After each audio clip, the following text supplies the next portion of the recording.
excited about that. You know, there was Peter. You probably know Peter's story and how that he had denied Jesus. And he felt this sense of shame. And, he had denied Jesus. And we know in the story that the rooster crowed and he felt that shame that was there. And then after that it came around to where they wanted to make sure that Peter had heard about it. But in feeling his sense of shame, I think it's expressed well in the song that Don Francisco wrote and sang called He's Alive. And Peter's feelings in that was, he said, the gates and doors were barred. All the windows were fastened down. I spent the night in sleeplessness and rose at every sound. Half in hopeless sorrow and half in fear, the day would find the soldiers breaking through to drag us all away. And just before the sunrise, I heard something at the wall. And the gate began to rattle, and a voice began to call. I hurried to the window, looked down into the street, expecting swords and torches and the sound of soldiers' feet. Circumstance and speculation couldn't lift me very high, because I'd seen them crucify him, and I watched him die.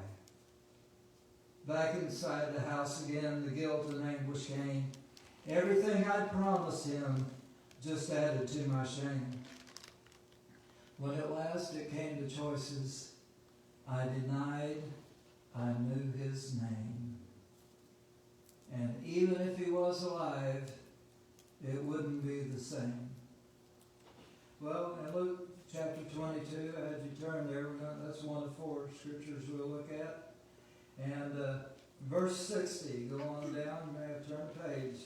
Verse 60, and we read this. After Peter had followed Jesus to the cross, he was that close. The man accused him of being one of his followers. In verse 60, Peter said, Man, I do not know what you're saying. Immediately, while he was yet speaking, the rooster crowed. And the Lord turned and looked at Peter. Then Peter remembered the word of the Lord, how he had told him, Before the rooster crows, you will deny me 3 times. And Peter went outside and wept bitterly. The title of today's sermon is simply one word: refocus. Refocus.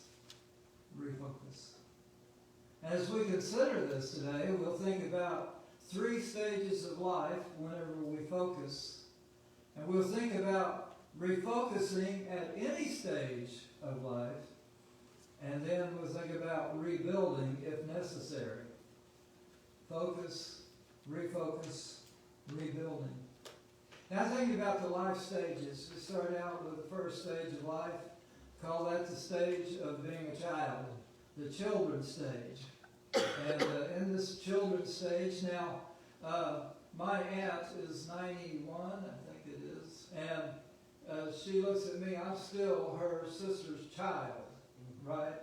So we're just thinking about rough ages here, just generalizations that we're talking about. So you go through birth, up through now, you older teenagers don't like to still be called children.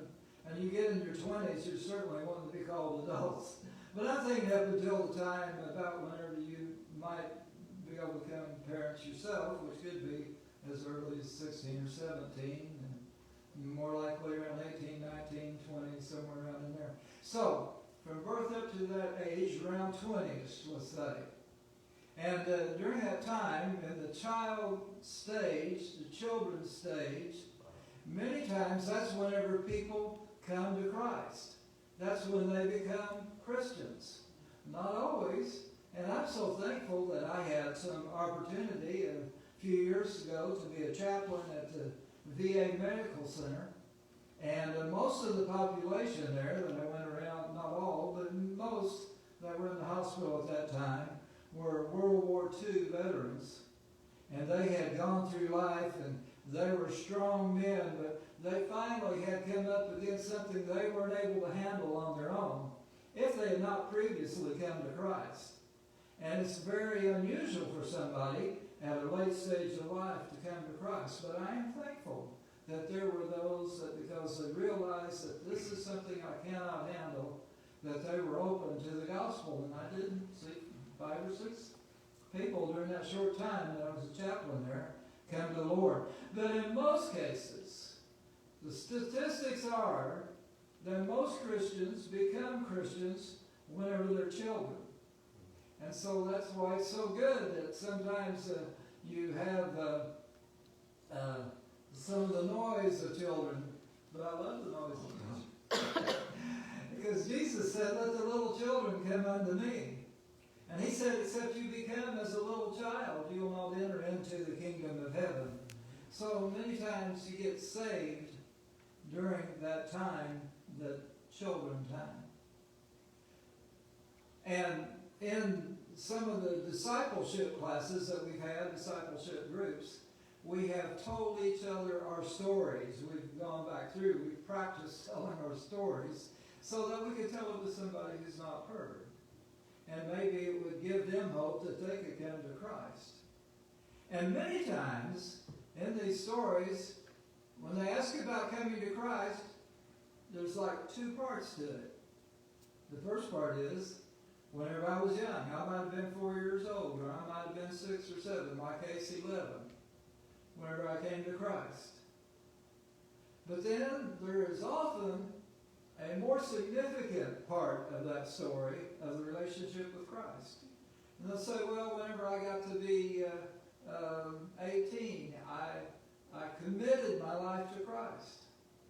And I've heard it put like this. Some said, well, he was resident, but he wasn't president. And you know, he's president when you first accept him, but then the cares of life come in and all of that. And there's that commitment. So that often happens then. And then I think in the children's stage, the Bible tells us that you're young men, and the scripture where it speaks of men, you know, it includes women. It talks about mankind very often whenever he does that. So your young men, your young women shall have visions, and your old men shall dream dreams. And I wonder, well, what's the difference? Well, sometimes it's not the difference in a certain sense of the quality of it as to, are you going to be able to accomplish your dream? And is it ahead of you yet? Well, your young men and young women can have visions of what can be. And so I'm excited about that for young people whenever they get an idea in their hearts about what it could be like. Could your town be changed? Could your friends be changed? Could those that have gone off and maybe got into some type of addiction or something like that, could that be changed? Could I be used to tell others about Christ? But you can have a vision. You have a vision for revival to come in the land or something like that. That often happens in the children's stage.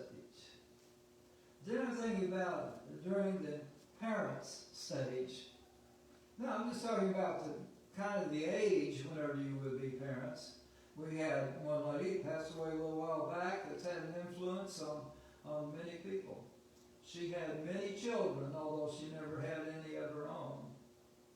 And that was Sister Marlene Hall.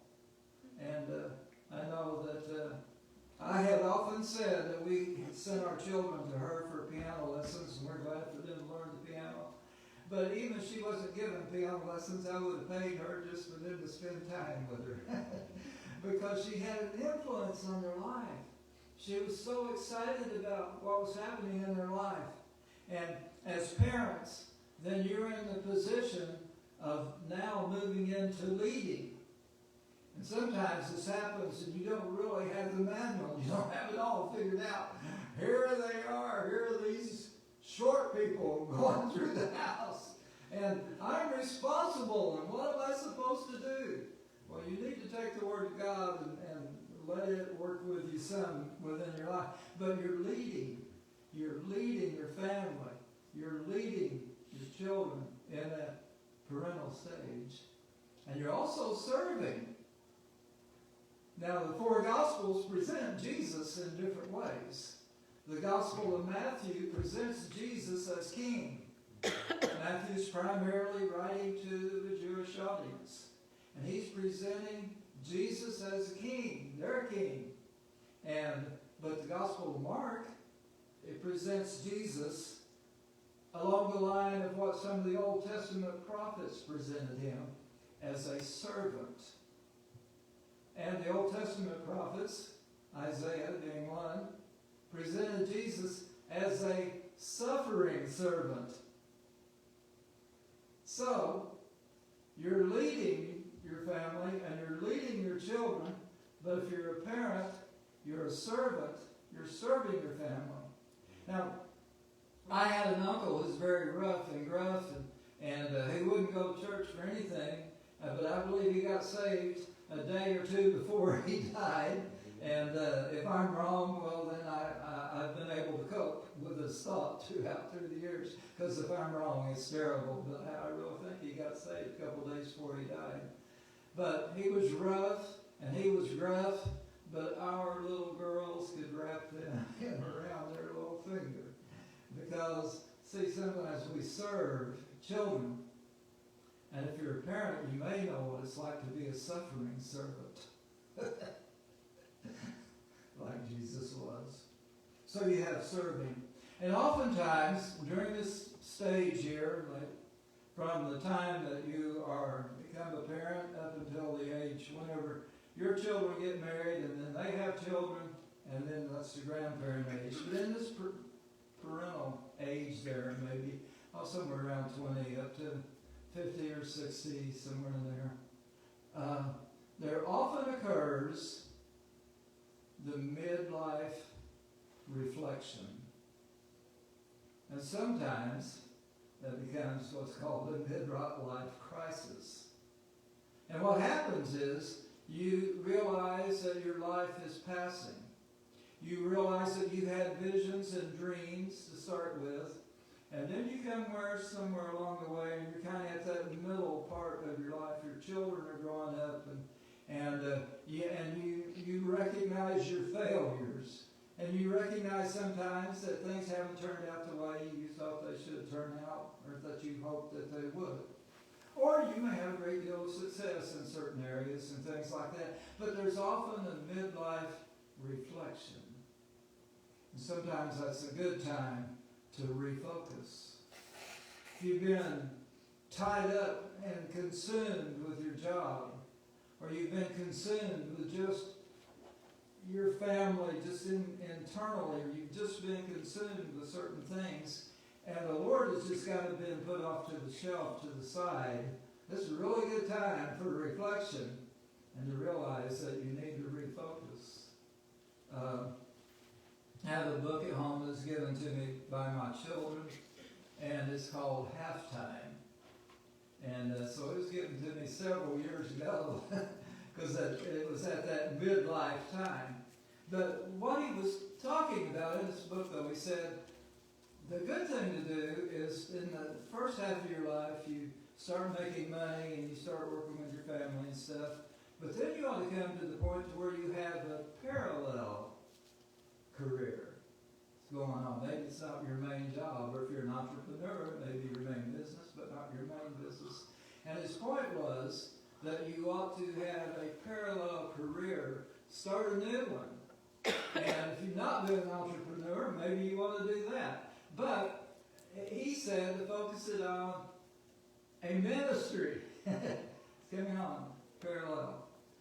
So, in that midlife reflection, I would hope that we would refocus on more and more, being more and more used of God. Yeah. And doing that.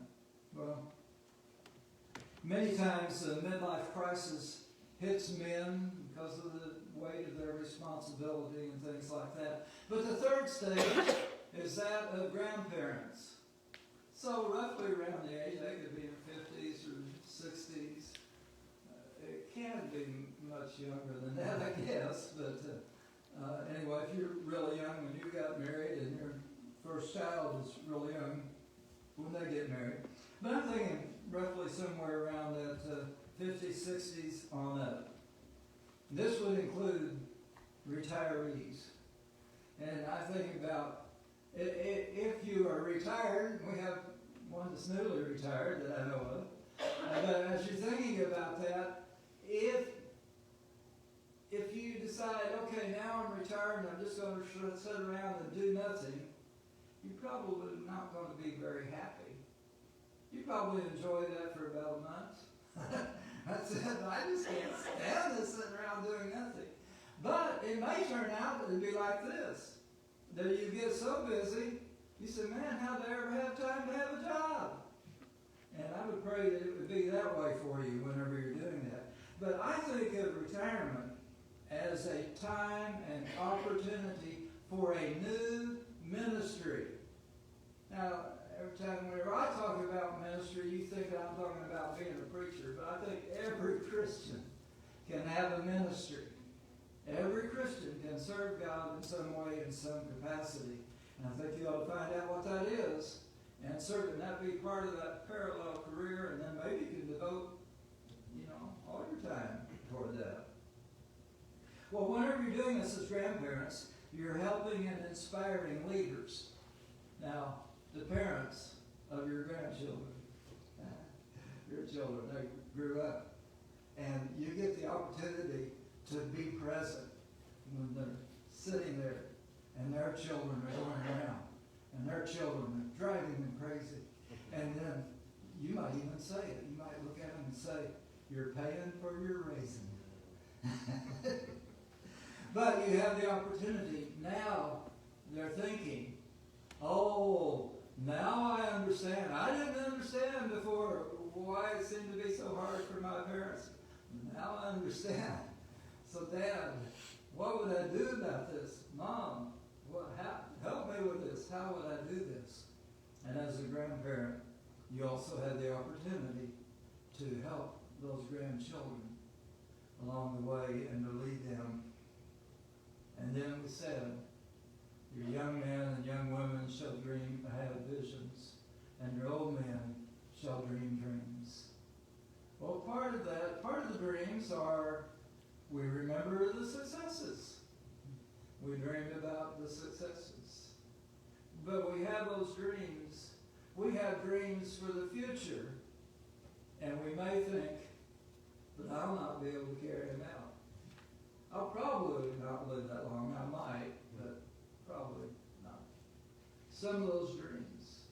So it will be for the rest of the younger ones to fulfill those dreams and have that prayer. Well, that's the focusing in the different life stages.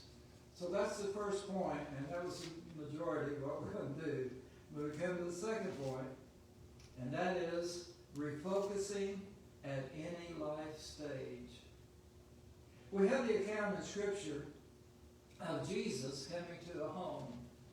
He was in his ministry, and so it was quite an honor. And you had Martha and Mary and Lazarus. He was going to come to their home. And Martha and Mary spent a lot of time getting it ready and preparing for him to come. Now, I told you one time about the pastor that was going to go visit some of the young people in his church that had grown up, and now they've gone off to Bible college. And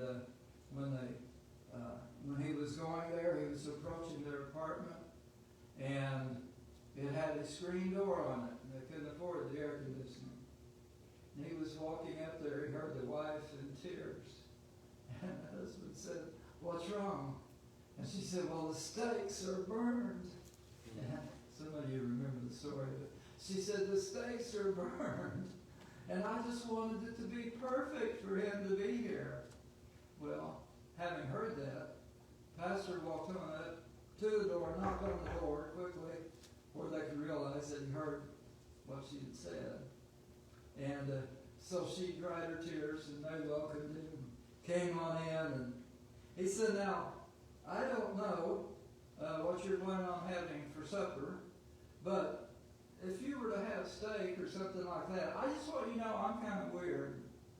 Said, I like my steaks really well done. In fact, some people would say I like them almost burnt. So, if you're having that, if mine's not that well done, would you put it back on the burner? And the wife went, and she was preparing for him to come. She had told her husband that she had spent 2 days cleaning up their apartment. And he said, well, every man will understand what I'm saying. A 2-bedroom apartment, I cleaned that up in 10 minutes. And every wife understands 2 days.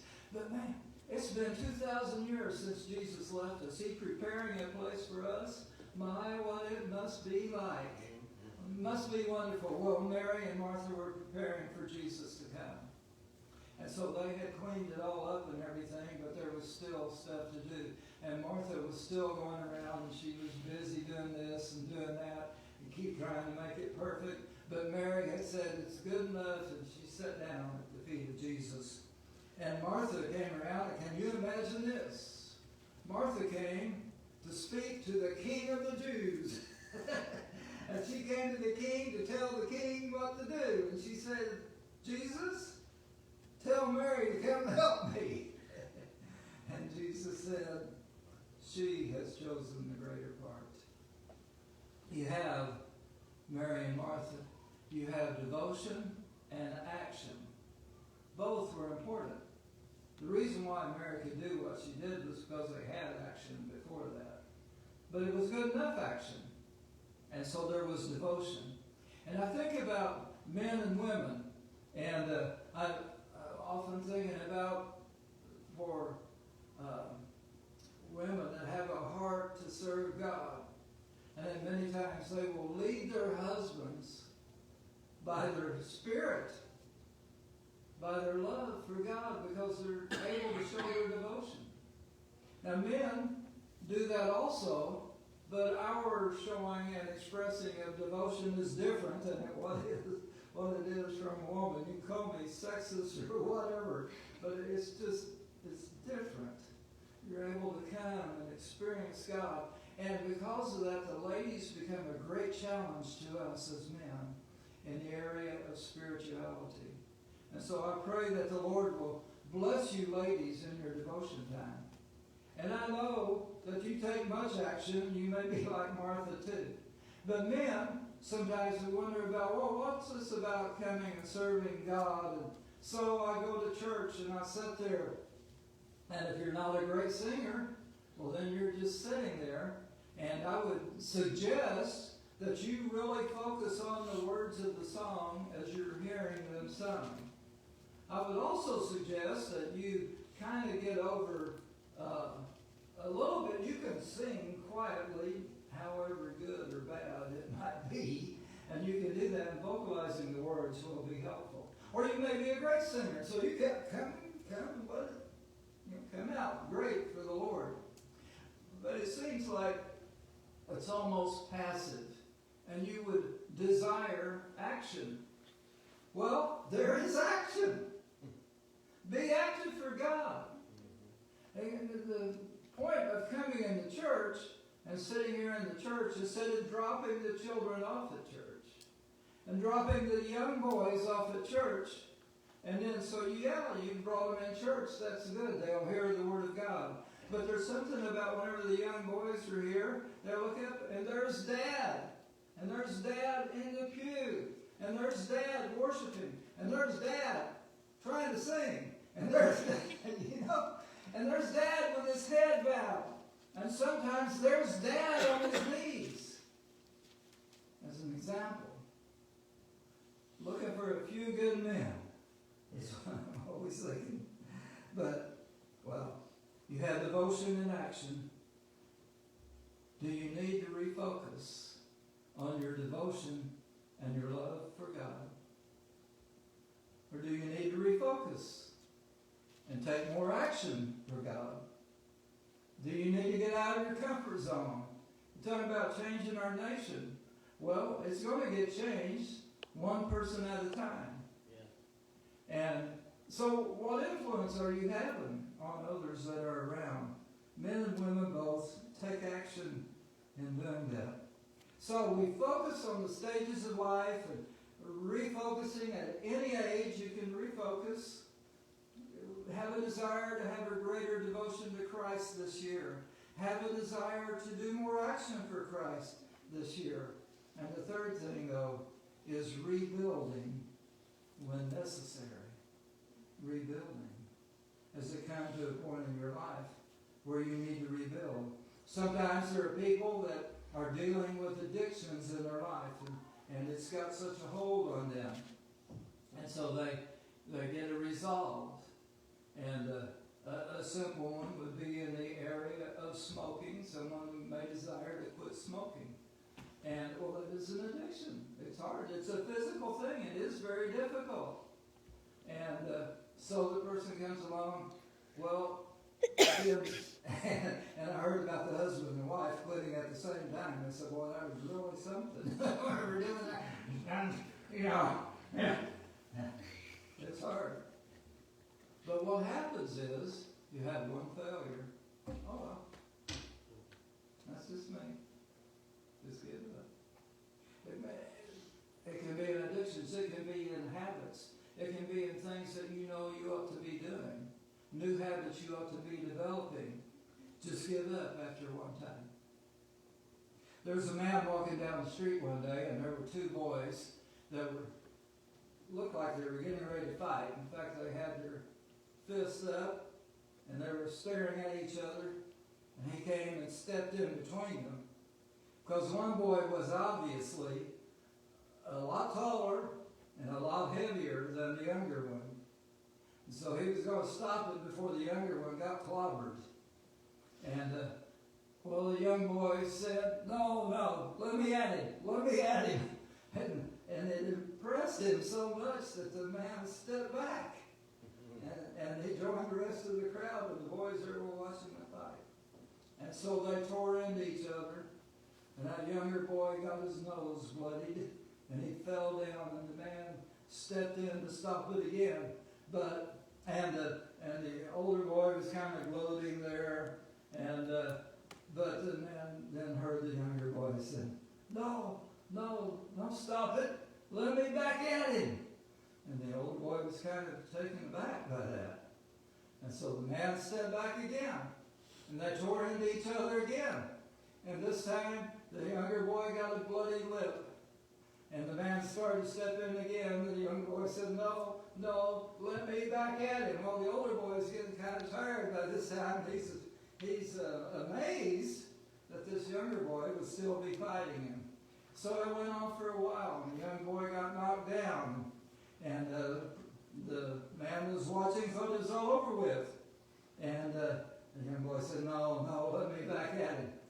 I don't know if you've ever seen some of the, maybe on TV or something, some of the depictions of what they call Rocky fights. And in one of them, Rocky was a boxer, and he was representing the United States, and he was up against a Russian opponent. And there's this one scene in there, you know, the fighting's going back and forth, and one of them is stronger than the other one, but Rocky just keeps taking it, just keeps taking. And so they were sitting in their corners one time between rounds, and the second came over to him and said, the Russian said, the American is weak. And I just liked the look on the guy's face, and he said, the American is weak? Because he was plowing back into him. This young boy tore back into the older boy, and he came into him, and he won the fight. Now, in 2 Corinthians chapter 4, verses 8 and 9, the Apostle Paul said this, we are troubled on every side, yet not distressed. We are perplexed, but not in despair. Persecuted, but not forsaken. Cast down, but not destroyed. Or it's like this, knocked down, but not knocked out. And that younger boy won the fight, to the surprise of the older boy. Well, rebuild when necessary. You can be knocked down, but don't be knocked out. If you fall off a horse, get back on the horse. If you fail at what you're trying to do, the pathway to success often has marks of failure on it. In fact, you can learn more through failure than you can through success sometimes. Get back on the horse. Well, so we're focused on life, 3 different stages of life. And you can refocus at any time. You can resolve to have a new devotion, a new action. And you can rebuild when necessary. If you're knocked down, get back up. And it was like Peter. We had Peter's restoration. The women were going to the tomb, and they said, how will we get the stone rolled away? And that was solved before they got there. The stone was rolled away. And so they went into the tomb. And as they got in, they looked over to the side, and there was a young man sitting there, clothed in a long white robe. And this is in Mark 16, verses 5 through 7. And they were frightened. And in verse 6, he said to them, do not be frightened. You are looking for Jesus of Nazareth, who was crucified. He is risen. He is not here. See the place where they laid him? But go your way and tell his disciples. And then God impressed upon this angel to include these words, and Peter. Go tell his disciples and Peter that Jesus is going before you to Galilee. There you will see him as he told you. So Peter was afraid, and then Jesus came and met him again. And then, after a time of having restoration, there was another time in John 21, verse 15. So when they had eaten breakfast, Jesus said to Simon Peter, Simon, son of Jonah, do you love me more than these? And he said to him, yes, Lord, you know that I love you.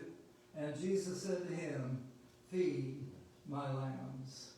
He didn't talk about the failure, and you denied me, Peter, and you did all of this.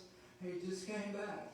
He wanted to make sure that Peter would know that he was coming back and that they were going to meet again. And they did. And so now he's not bringing all that up. And now he says, feed my lambs. And Peter ended up then being rebuilt in his life. And on the day of Pentecost, he preached, and thousands of people came to the Lord. And I was just thinking like this, that first time that Peter saw Jesus after he had failed, we go back to the words of the song that said, suddenly the air was filled with strange and sweet perfume. Light that came from everywhere drove shadows from the room. Jesus stood before me with his arms held open wide, and I fell on my knees and I just clung to him and cried. He raised me to my feet, and as I looked into his eyes, love was shining out from him like sunlight from the skies. Guilt in my confusion disappeared in sweet release, and every fear I had ever had just melted into peace. He's alive, he's alive, he's alive, and I'm forgiven. Heaven's gates are open wide. He's alive. You can be rebuilt. You can refocus. So what should we do? If you've never accepted Christ, you should come to Christ. You should come to him, believe in him, trust in him. Like in that children's stage, accept Christ. And then like in that children's stage, commit your life to Christ. You should do that. At any stage of life, refocus on your devotion and your action. And get back in the game stronger than ever before. We're going to have a song. If you're able to stand, I would ask you to stand with me so our musicians can. first verse of this song, if you've never accepted Jesus as your Savior, I would invite you to come. And by your coming, you're saying you believe in Jesus, and you're going to put your faith and trust in Him. And you might want to recommit your life to Christ, and you can do that then too. And then on the second verse, I would invite you to join me and perhaps some of the rest of us as we come with requests on our hearts. And maybe you want to come and just renew your devotion to Him, your commitment to Him. But I'm going to invite you to do